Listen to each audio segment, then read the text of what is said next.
Sekarang ni plan dah buat umat eh? Hari ni start umat. Tak umat. Yang 2 hari tu tak umat. 13, 14 tak umat. Okay. Sebab tu turun sikit kot. Okay, yang tu tak umat. Sekarang ni plan puasa nak buat umat eh? Hari ni, tadi dah start umat dah. Hari ni start umat. Hari ni start umat. Umatnya 20 hours tau.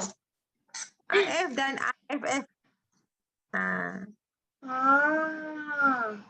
I see. IF dan IFF. Maknanya sahur tadi tak minum lah. Sahur cuma ambil olive je lah.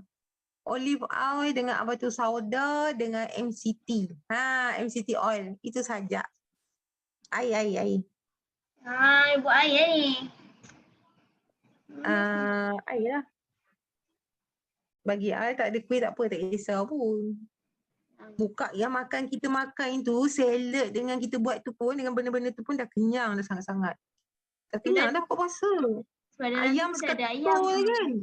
Ayam kan dah ada protein. Lepas tu salad campur-campur. Lepas tu buah sikit, buah belimbing. Lupa cakap buah belimbing. Buah belimbing tu favourite. Strawberry tak ada pun tak apa. Malas nak beli strawberry sebab beli strawberry tak habis dia cepat rosak kan.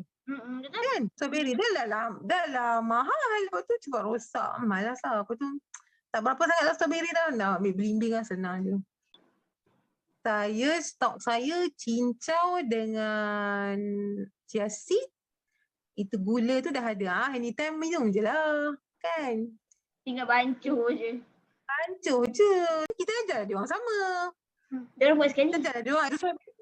And then kita sambil tu, kita ajarlah dia orang approach macam buat AF. Jangan makan itu, jangan makan ini. Bagilah sikit resipi-resipi. Senangnya resipi. Hari tu baru ni balik kan sebelum puasa. Ada cakap dengan kawan tu, senang je. You tak salah ambil yang apa, yang permukaan tu, you ambil chia seed, you buat cincau, you buat air ni, buat air sirap gini-gini. Tak salah minum mana-mana, you kan ada kencing manis. Cakap macam tu. Cakap macam tu je lah. Takut juga kan.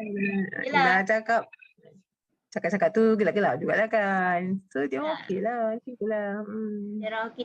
Tak tahu lah, saya selalu pergi dengan kawan-kawan yang dah biasa kan, macam balik Ipoh tu kan.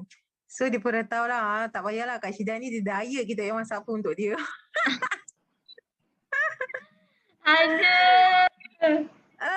So kalau saya pergi sama kawan-kawan kan, kawan best friend lah. So memang dia orang dah tahu dah. So minum air je lah, minum air kosong. Macam tu lah. Itu pentingnya kawan yang tahu kita ni tengah diet.